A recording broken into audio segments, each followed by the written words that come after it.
Namo tassa bhagavato arahato samma sambuddhassa.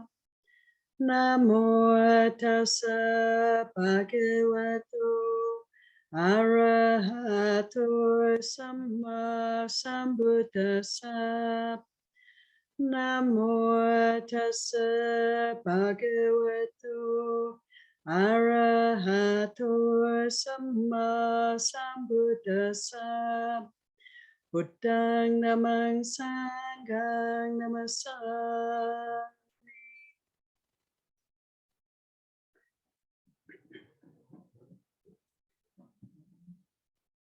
So I like to begin every talk, as is the custom, by paying homage to the Buddha Dhamma Sangha.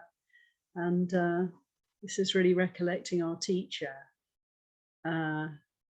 He may have lived nearly 2,600 years ago, the Buddha, long time ago. But still, how amazing, you know, his teachings are with us today. And they're just as relevant today as they've always been, ever been. These are timeless teachings, applicable to one and all, universal teachings. And not really a religion in a way, although Buddhism is a spiritual path that has the goal of complete freedom from suffering. So it is, in a sense, it's a religious teaching.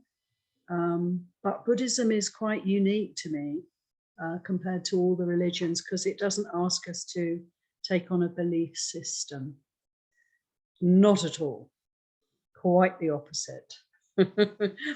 We have the doubting Thomases would be very welcome in the Buddhist world. You know, the ones who want proof of everything, because the Buddha encouraged us, didn't he, to prove the teachings for ourselves, you know, find out if they work for us. And in that way, we can say, yes, you know, this seems true. This seems valid. This seems helpful.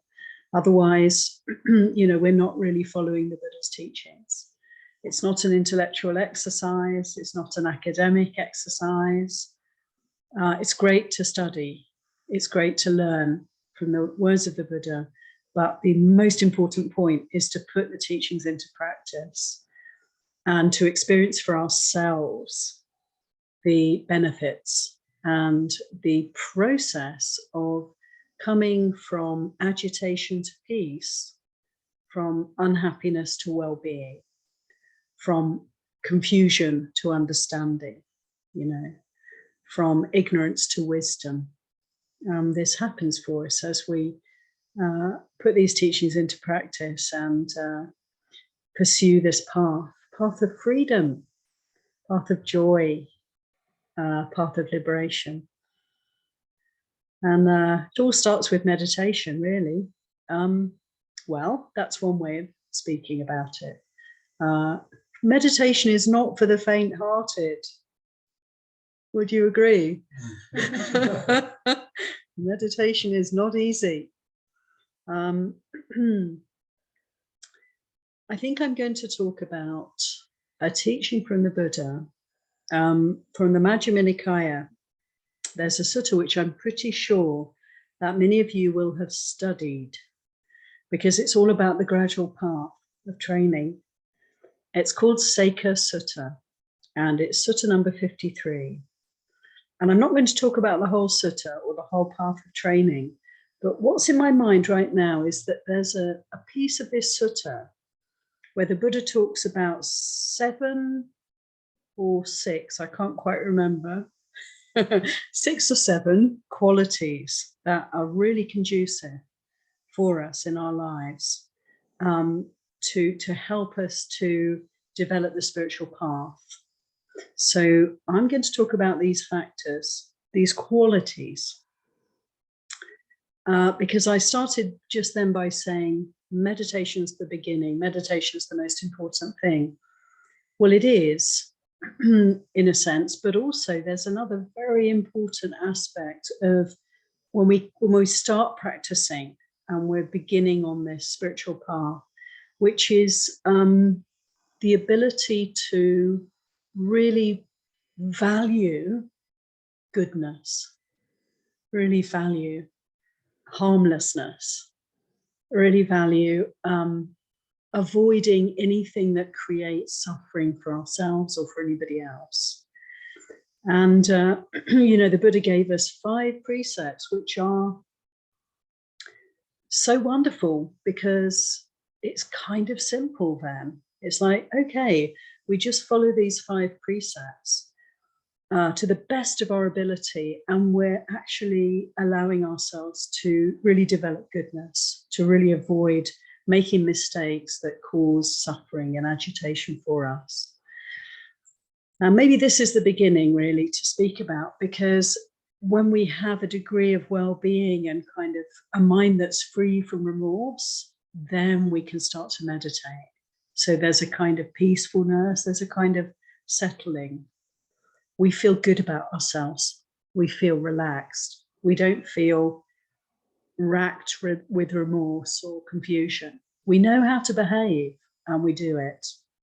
So the precepts simply are to avoid harm, to avoid killing any living being whatsoever. So we can really, you know, consider this. Culturally, often it's kind of considered okay to kill certain beings. Get rid of all the creepy crawlies and, you know, biting things and stinging things. We don't like them very much often. We don't care for them very much. But actually, every being wants to live, and every being is worthy of our protection as much as possible. And indeed, nowadays, it's really an issue, isn't it, with the insect world? I was reading something today, an article about counting it was in German scientific survey of insect life over many, many years. And they found that the insect populations have declined by 75%, 3/4 in the last 30 years or so. It's absolutely shocking to take that in.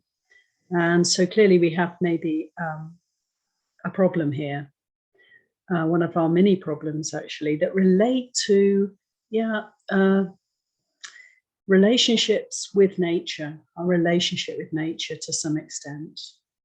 This is not to blame the human species for our overpopulation and so forth, but just to observe, you know, our attitudes towards living beings. And it's beautiful to me that the Buddha gave us this precept, which is so helpful for us, not to take the life of any living being.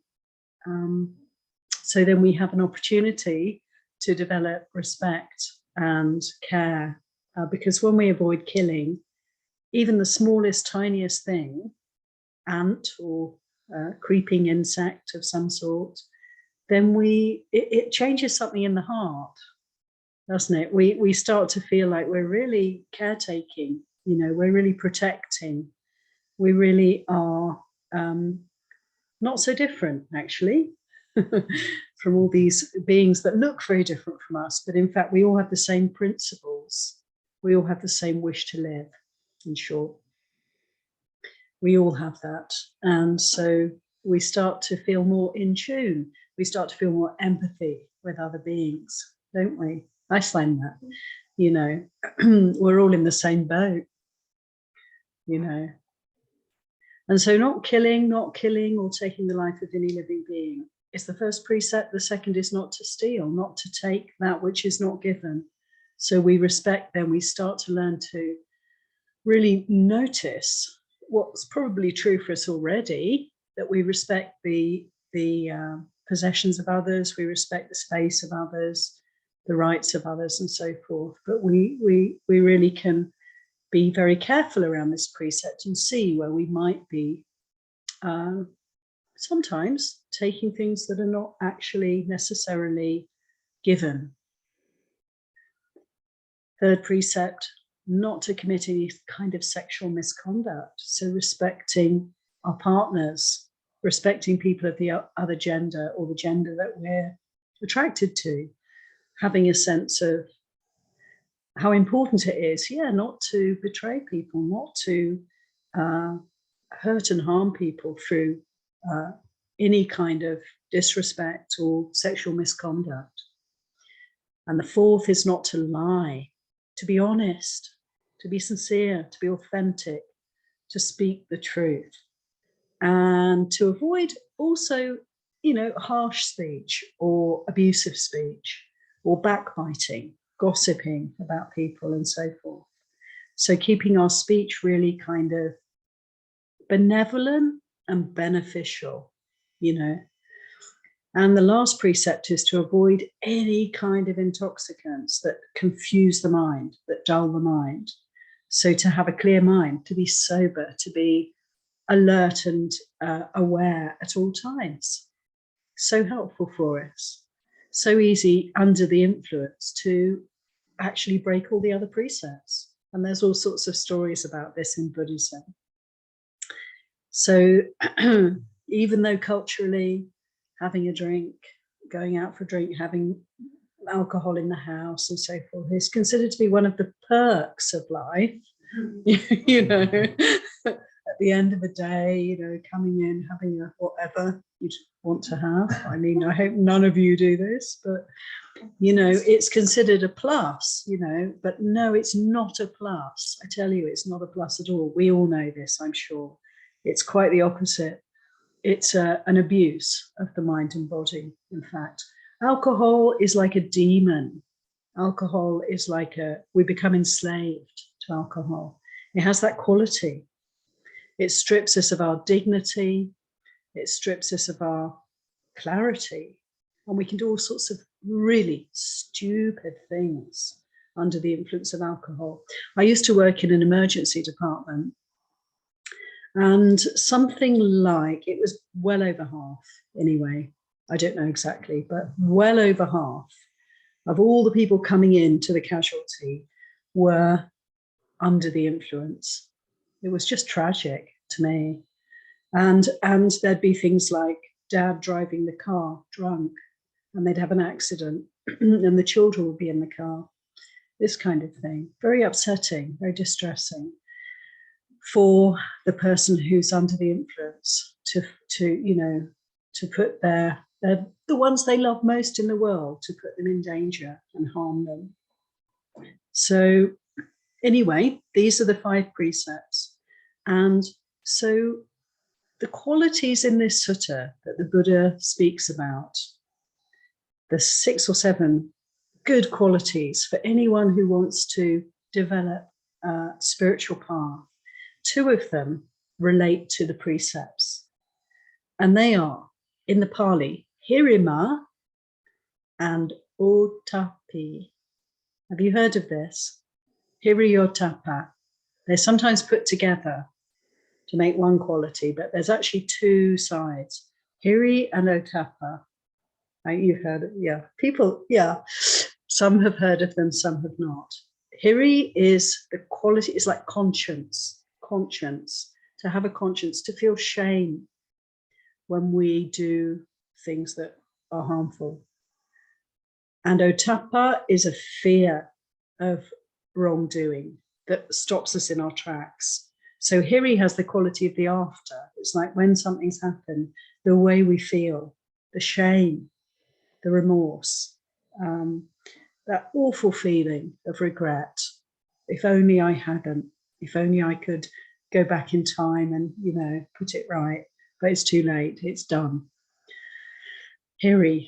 And Ottappa is more like before we step into some disastrous situation through anger or hatred or some kind of negativity, or under the influence of an intoxicant.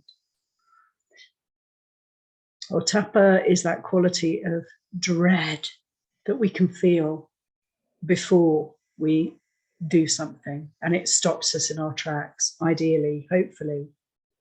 Fear of wrongdoing. So these are aspects of conscience. You could say the English word, Canadian word, conscience.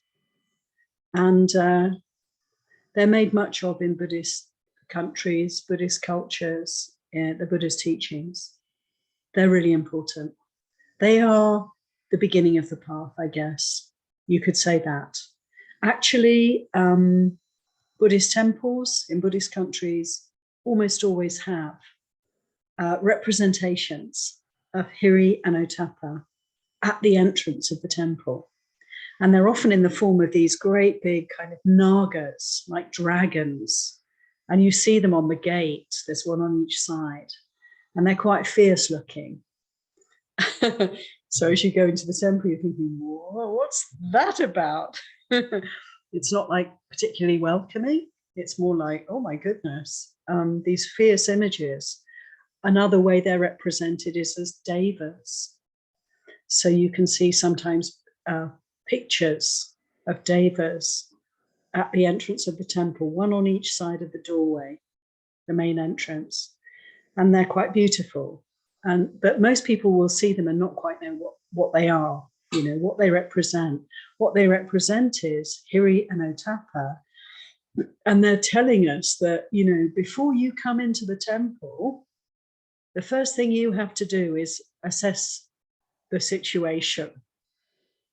This is the most important way to begin, to see if there's anything that needs to be attended to here. Is there anything playing on my mind? Is there anything in my behavior that needs these qualities to be applied to it, And it's a wonderful reflection. When you go into temples, you see these figures and you bow to them and you recognize that in order to come into the temple, in order to meditate, in order to begin the practice, I need to attend to these two. So keeping precepts, having a sense of conscience, having a real fear of wrongdoing. It's really scary. The results are really scary. The suffering is immediate, isn't it? And it goes on. It goes on. So we can tremble and quake for people who don't know this, who don't realize, and who harm and hurt others because they have some idea that it's necessary in some way.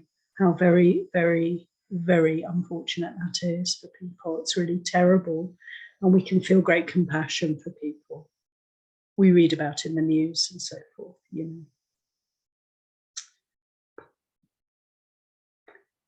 So we have this encouragement to really sharpen and polish and purify our hearts through virtue. And remember then these two qualities, Hiri and Otapa. And then the next quality that the Buddha speaks about for us to come into the spiritual path, come into the practice, is the quality of faith. Faith, saddha, in Pali language. Saddha is not the same as belief. I was brought up Christian and I used to think you had to have faith in order to be a good Christian. You had to have faith, which meant you're supposed to believe this, that, and the other. And some quite peculiar things are required, quite peculiar beliefs. When, or if you have a more rational mind or a scientific way of looking at things, or you get the scientific education, it can start to feel a bit of a stretch to believe the things that you're supposed to believe. And I don't mean to be disrespectful. It's just that faith in Buddhism is not a requirement to believe anything in particular. As I said at the beginning, faith is something more like, it's the confidence we get as we practice, say as we start meditating. And it's tough, it's difficult, it's really difficult to focus. We might manage 5 minutes, then we might stretch to 10. But, that's probably about as much as we really comfortably can manage. But then we actually manage to sit for an extra minute and so on.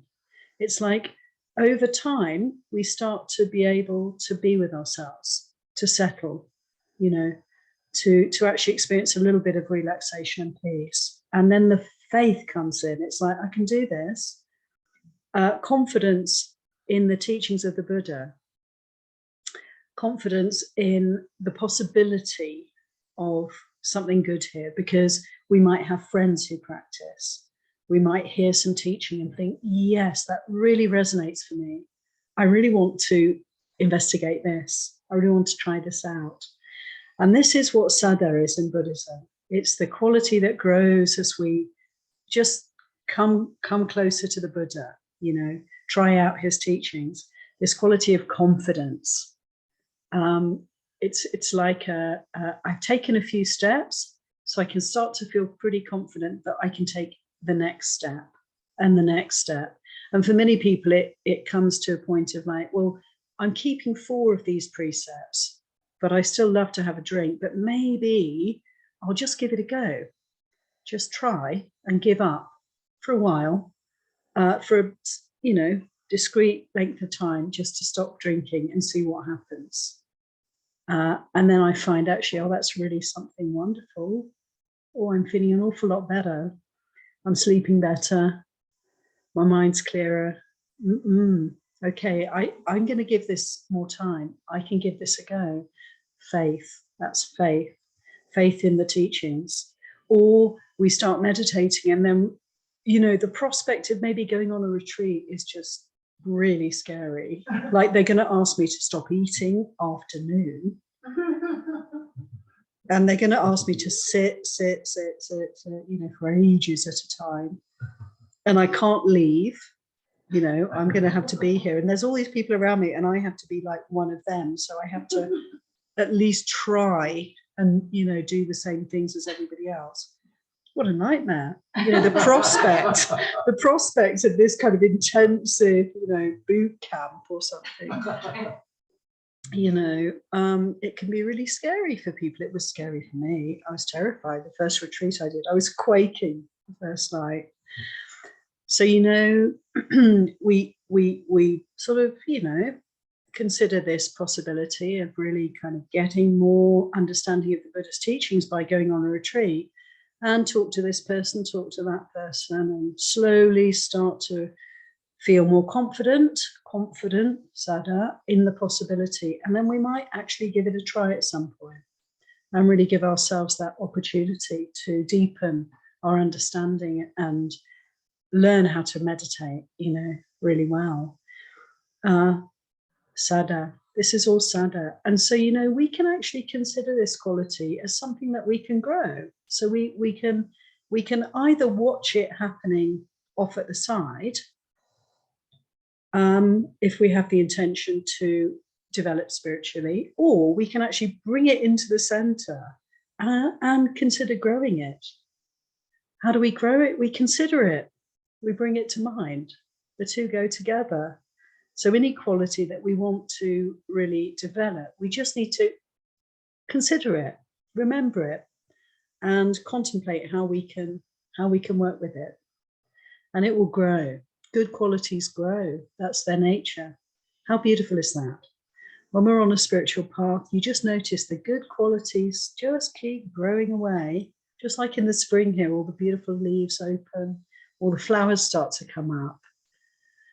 It's like that on the path. Good qualities naturally grow if we make the space and practice the teachings of the Buddha. And unfortunate qualities, bad qualities, unskillful qualities will naturally diminish.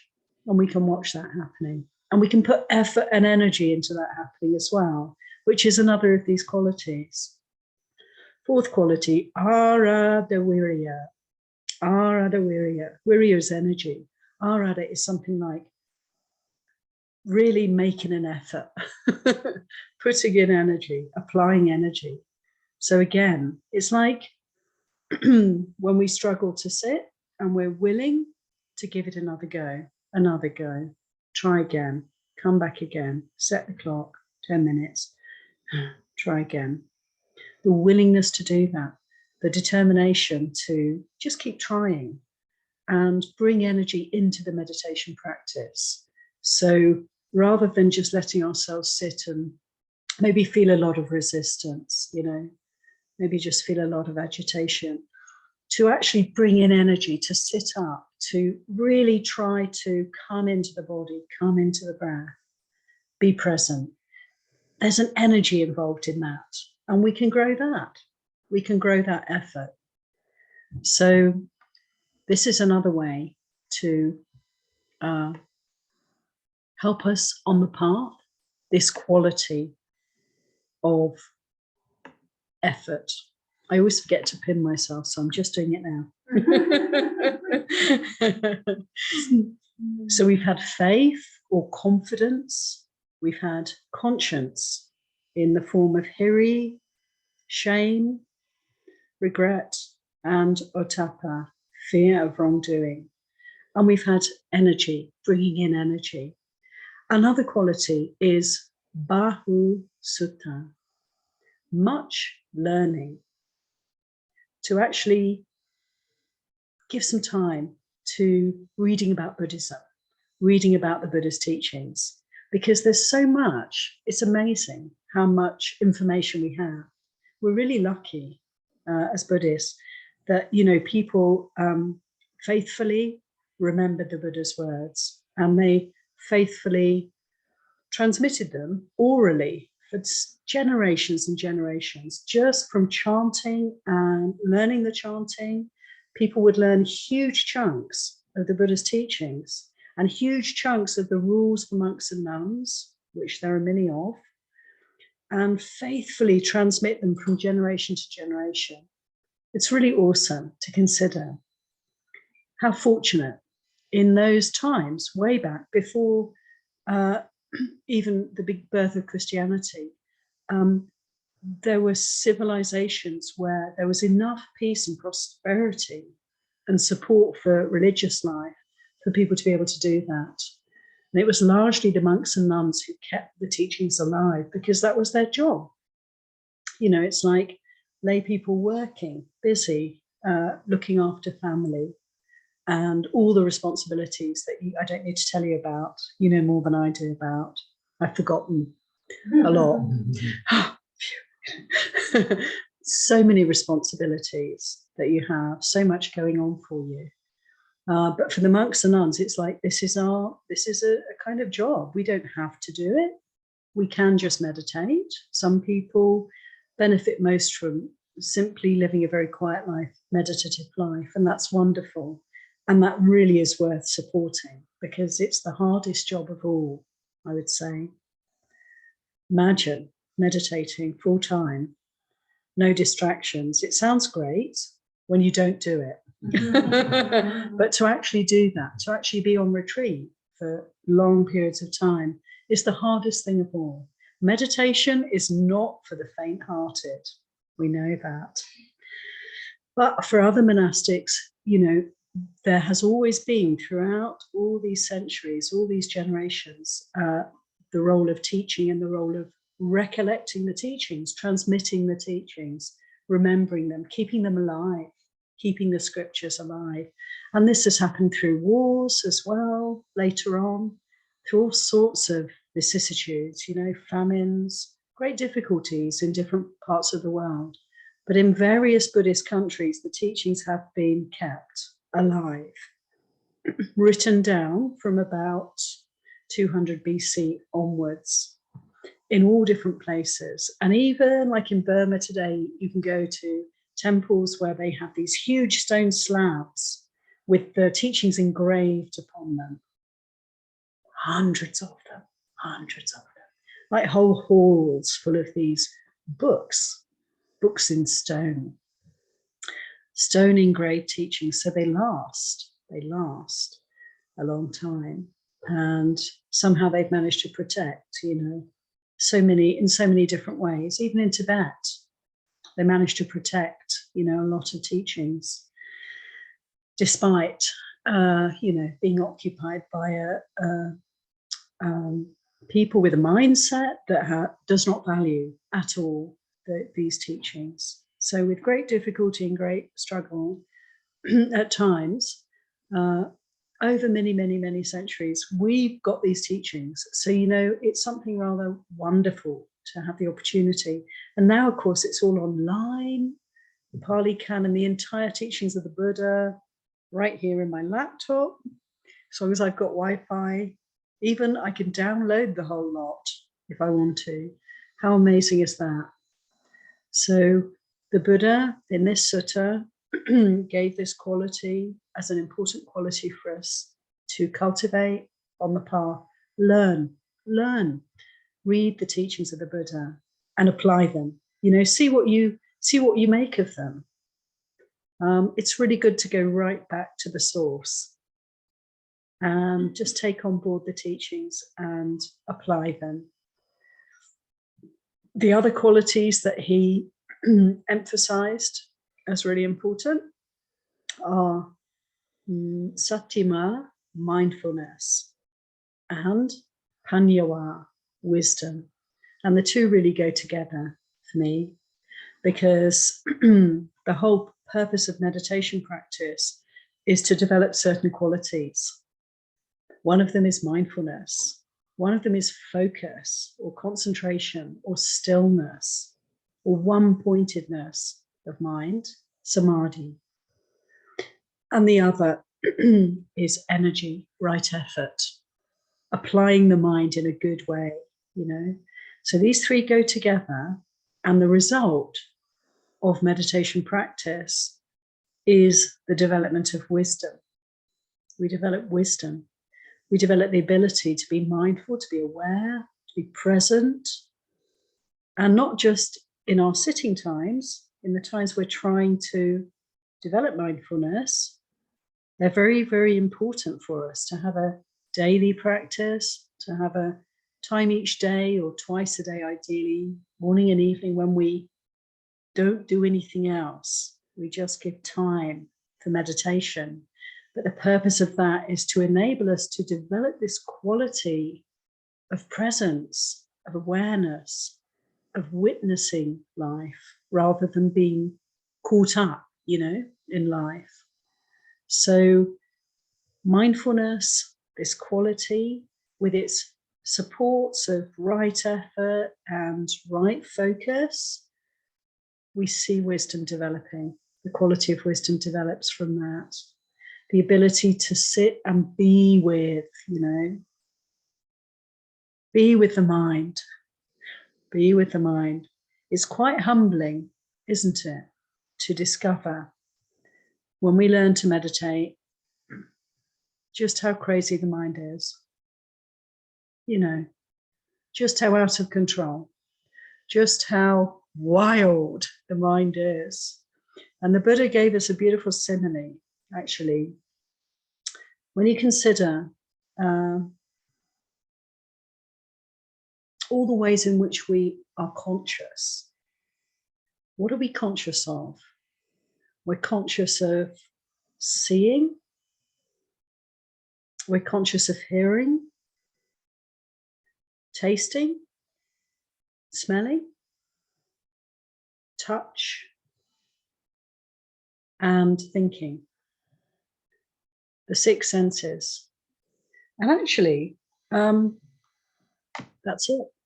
That's what we get. That's our world, isn't it? This is our world. The Buddha said it's a bit like, imagine seeing is like an eagle, shall we say. They have great vision, don't they? Seeing is like an eagle for us. Hearing is like a dog for us. Smelling is like a bear for us. Mm-hmm. Taste is like a rabbit. Touch is like a coyote. Coyote. And thinking's like a human being. 6 different beings, you know. They're all a bit wild, including the human, aren't they? Potentially. The Buddha said, it's as if when you start meditating, it's as if you get a post, a big metal post or a wooden post, and you make a good foundation. Get some concrete, dig a hole, put some concrete in, and you put the post in that and let the concrete set. And there's the post, and it's really firmly, it's got a firm foundation, it's really solid. And then you get the eagle, catch it, and put a string or a good strong bit of twine or something around its foot and tie it to the post. And then you get the bear, and you get the dog, you get the coyote, you get the rabbit, and you get the human. And you tie them up somehow on the wrist or some part of their body, and you tether them to the post. And he said, this is what we're dealing with when we try to meditate. It's like you put the post is mindfulness. You put it in concrete and really solidify it there. That's like our right effort. And then you get each of these beings and you tether them to the post. This is like samadhi, putting them all together. And then you try and see if you can work with them. Imagine, what do? They're all trying to get away. They're all trying to get away. They don't want to be there. They're all fighting to get free. They're all agitated. Sorry, it's not a very nice image, but it's an image that the Buddha gave us to help us to understand how difficult it is and how we feel, you know, with empathy. He's helping us to understand this. Yeah, this is how it feels when you try and meditate. There's all these different consciousnesses, and they're all wanting a bit of the action. They're all wanting their freedom. And what we're trying to do is restrain them. We're trying to restrain them. We're trying to bring them to stillness. We're trying to invite them to relax, calm down, just be here. It's okay. And they will put up a fight. They will complain. They will resist, you know. And this is what we have to work with. And the good news is that it's really worth working with these energies. It's really worth bearing our understanding as it grows of the nature of this mind, that it is wild, that it is untamed, that we don't have any control over it. It's humbling, all right. You know, up until I started meditating, I thought I was really cool. Yeah, really placid and really sussed. I thought I was really quite together. And then I started meditating and I began to realize, as the Buddha also said, our mind is like a monkey that's running around the jungle, from swinging, you know, from branch to branch, creeper to creeper. This is what I started to observe. And it was shocking to me. It's like, gee, you know, I'm completely out of control here. The mind has its own agenda and it's full of agitation. It's full of this kind of wildness. It's untamed. But really the good news is that when we start to meditate, the mind calms down gradually. And all we actually have to do is just be willing to be patient and to keep going. Give some time, give some space every day just to sit and be willing to bring the attention into the body, bring the attention to the breath, and do our very best to stay with it. Come to that post, sit in the middle, and start to relax. And all these different ways our consciousness manifests, they can start to cool down, cool down. The Buddha really encouraged sense restraint. So to come home to meditate is to close the eyes, bring the attention inward. We're not eating, we're not drinking, we're not tasting and smelling so much. Just leave the sounds alone. We're not listening so much. We're listening inwardly. We're paying attention to the body. And we're not touching anything, we're sitting still. But we can feel the sensitivity of the body. Every part of the body is alive. We can start to get into that and understand there's so much going on here already. I don't need to seek to try and get away. I need to come here, come home. And the mind will do its thing. You know, the thinking mind will continue, but slowly, surely, gradually, the mind will calm down as well. As we give the body space, pay attention, give time, as the body relaxes, so too can the mind relax. And it's a beautiful thing to experience, isn't it? Slowly but surely, we get more clarity. We get more, actually, of a sense of choice. It's like I'm not having to bear with this constant commentary day and night, unless I'm fast asleep. Actually, I can see how there are spaces between the thoughts. And the spaces between the thoughts that we can start to experience, they grow over time. And there's a sense of peace that develops, a sense of real silence, real quietude. And this is the experience of everyone who meditates. It's just a matter of time. It's just a matter of applying these qualities that I've spoken about, bringing them in, bring in faith, confidence, reassure ourselves, celebrate our practice, take the next step.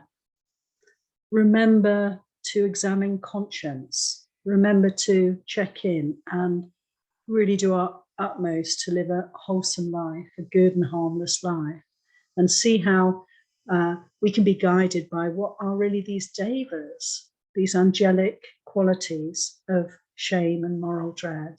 They sound so negative, they're so positive, aren't they? Keeping us clear about what's to be done and what's not to be done, how to really help ourselves, you know, to feel free from remorse and regret. Bring in energy, you know, the willingness to give our all to this practice and really make effort. Be enthusiastic, you know, be curious about what's to be known here. And bring in the mindfulness, satima, bring in the wisdom. Well, the wisdom really arises in and of itself when we practice, but we can notice it, allow insight to arise, consider, without holding on to, consider how our minds become clearer, and we really do gain understanding through practice. And learn, you know, learn. This is another way to gain wisdom, is to actually consider the teachings of the Buddha, contemplate them, seek them out. It's not difficult now to find them. Fortunately for us, they're very easy to find. We have a question about our meditation or some quality or anything at all, really, we can literally just go online and get the answers that we seek. So how wonderful is that? Read the teachings of the Buddha, read the suttas, read all the discourses, the hundreds and thousands of discourses the Buddha gave on every topic that you need to investigate for this path of practice. So yeah, I just invite you to consider these qualities and really wish you well in your practice. And you know, it's worth every moment of intentionality towards practice. Encourage yourself to develop more of that. There's really nothing more valuable in this life than our progress towards, you know, the ultimate aim of the spiritual life. And the goal of all of this practice is to experience peace, experience freedom, to see the causes of suffering within us as they reveal themselves, and they surely will, and to let them go, to move through them. And so we slowly but surely uproot all the causes of suffering, all the desires, all the aversion, all the confusion, and come to a place of really clear, bright awareness, free from suffering. When we meditate, we can sometimes feel we're going backwards because we can feel more suffering. That's natural. That's to be understood.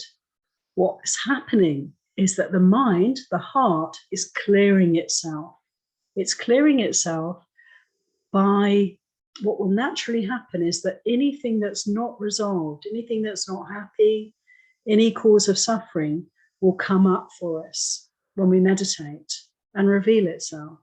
We just have to be willing to sit with difficult feelings, unpleasant sensations, challenge, the wish to get away from this and just to keep coming back and being willing to be with our experience. The mind will purify itself. We just have to make the space and be willing to be present. And everything that needs to clear out will clear out. It's like we get into the temple, we go past the Hiri and the Otapa, we're in the temple. What do we want to do? Sweep it out, clean it out. And we know how to do that.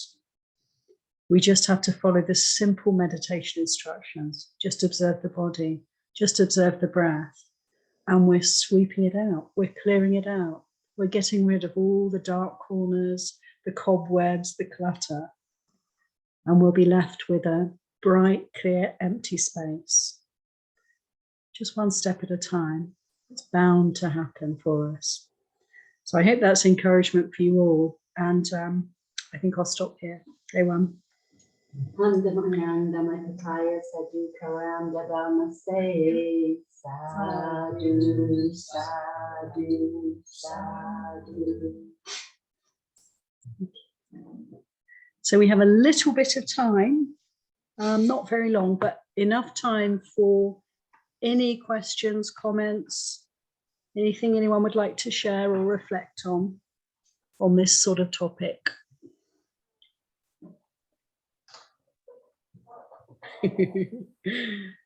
Yes, Marilyn's got something, and then over to you after Marilyn. Marilyn, please. It's lovely. I was raised a Christian as well, and it's so difficult to be a Christian and to feel that guilt in the sense that there's a right way and a wrong way, and it's so strict. And when you talk about coming home at the end there, it was so beautiful because starting your meditation, sometimes it does seem helpless or hopeless, or like it's just beyond what you can do.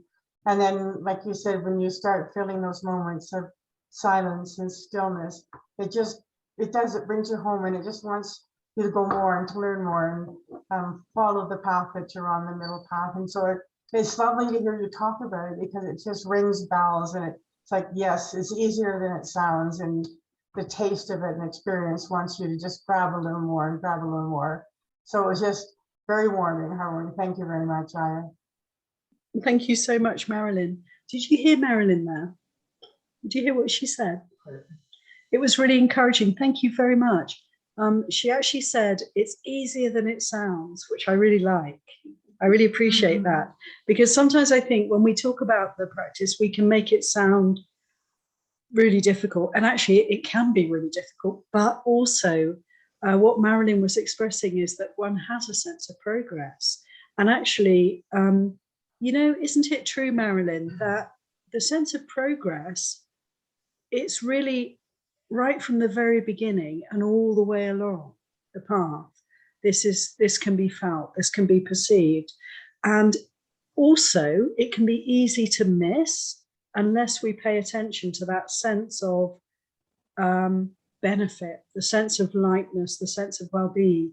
So it's really valuable to just review and notice actually the fact that there are benefits almost immediately from just 10 minutes of quiet time with ourselves. And the more we practice, the more we can really notice. Thank you, Marilyn. Please. We have a question here in the room. And then you, Nida. Okay, my question is fairly basic, but as a vegan, I was just curious. You mentioned, or you're speaking about harming or killing creatures, sentient beings, animals, or other human beings. So inherently, does that mean that the teachings led people to be vegans? Because, yeah, I mean, if you're eating animals, then you're harming animals. So I'm curious, is it one and the same, or does one lead to the other? That's my question. Thank you so much. Yeah, that's a really good question.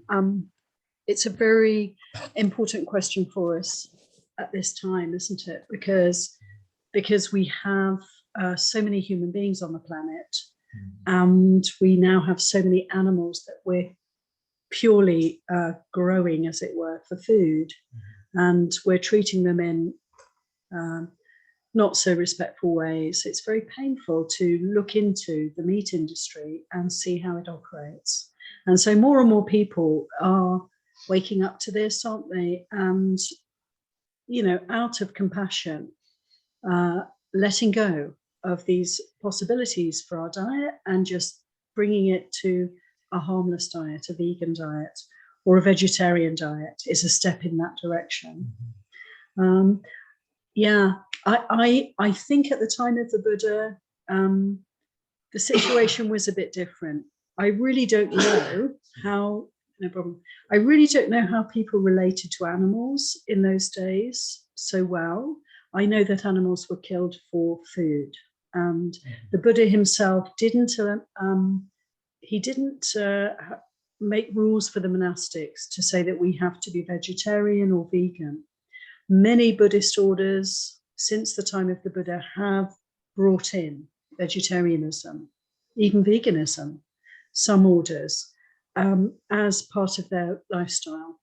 But Theravadan Buddhists, which is the Southeast Asian countries, Thailand, Sri Lanka, Cambodia, Laos, Burma, the teachings the place that I'm coming from is Theravadan tradition. We follow the early teachings of the Buddha and the early Vinaya, which is the rules for monks and nuns. And we don't have rules about, there's very few meats that we can't eat. There's a few animals we can't eat, and we can't eat meat if we know that the being has been killed purely for us to feed on it. But otherwise, we're allowed to accept whatever food we're offered. And in fact, that's what we're supposed to do, is just to accept whatever food we're offered. So that's the training for the monastics. But I do feel that you make a very important point, which is that, you know, when we're practicing the precepts, it's for each one of us to look at the precepts, to really see how we can apply them to our life and what feels right for us. And yeah, as I said, and as you're saying, increasingly at this time, when we look at the bigger picture, more and more people feel, well, actually, to keep the first precept, the harmlessness precept, it's really important to look at what I'm eating, what I'm buying, what I'm supporting, and maybe withdrawing that support and choosing to, live in a more harmless way through diet and through what we buy, what we consume. So thank you for bringing that in. Yeah, wonderful. And we have a question here, last question, because it's actually 9 o'clock, but please fire away, Nida. Thank you. My husband tuned in today. So his question is, when you feel or experience shame, what is the best way to work through that or process it? Thank you very much, Nida, because you're really helping us to look a bit more closely at something that's really worth investigating together, because the quality of shame can be counterproductive at times. So this quality, which the Buddha really encouraged us to consider, bring in, quality of conscience, quality of remorse and regret over any wrongdoings, it's very important for us. It's the guardian of the temple, but we need to know also when to let go of shame. And I'm so glad you bring this up, because for a lot of people, there can be a kind of a holding on to self-loathing, self-hatred, self-blame, self-judgment that's not actually very productive. It's not really conducive for our practice. And it's quite an issue. I'm not sure why that's such an issue for us, but it certainly is at this time. And so it's really helpful to consider what's valuable here. Say I've done something harmful. I got angry. I said something really cruel to somebody, or I lashed out at somebody. Yes, I recognize the pain right here of that. I'm suffering because of that. I'm suffering remorse. The mind is agitated. I feel really badly about this. That's wholesome. Then how can I put this right? Is there a way I can actually speak, say, or do something to help to alleviate the harm that's been done, i.e., go and apologize, make amends? If I can do that, then that's wonderful. So I'll do that. Once we've acknowledged the wrongdoing and we've done our best to make amends, then we can notice if there's a kind of mind state that's just beating us over the head again and again with memories and thoughts of what I've done, hopelessness, despair, and so forth, self-hatred, then we can be very conscious that this is a kind of clinging that is not wholesome for me. And I think we can tell the difference. It's like there's this much acknowledgement required. And that kind of energy of otapa, which is the fear of wrongdoing again. So it's like, I want to learn from this. And in learning from this, I'm very unlikely to go down the same road again, because I know I've actually reset the moral compass here. Or even, I always had the moral compass, but I just lost it. I just made a mistake. I was not mindful enough to catch myself before I reacted to something or other. We can notice all these things. We learn, we reset, we get more mindful, we're more careful in the future. When the same kind of triggers come our way, we can be more alert. But then we need to let go. You know, we've done the good work. We've acknowledged, we've made amends, we've made some changes through our awareness of what's happened. Then we need to let go of the tendency to self-criticize, self-judge, self-hate even. Notice it when it comes up. Don't give it the time of day. It's useless, it's pointless. In fact, the Buddha encouraged us to be very kind to ourselves and to really make much of our merits, really make much of our positive qualities. Encourage ourselves, because that's how we give nourishment to the path, not through flagellating ourselves with all our past crimes. So, you know, what I'm trying to express in words is just how to strike a balance. Be very aware. There's a usefulness, a vital usefulness to hiri and otapa, shame and moral dread. But then we can go into the temple. We don't have to linger at the doorway, beating ourselves and preventing ourselves from moving forward. Go into the temple, do the work, and all will be well, you know. I hope that helps to answer your question, Nida. Yes, thank you. Okay, thank you. Okay, we're a little over time, everyone. Apologies for that. We'll end the session now. All good wishes to all of you. Thank you for being here with us. Thank you. Good night. Good night. Thank Thank you. you, Aya. Thanks, Aya. Aya, love you, Sue. Thank you so much.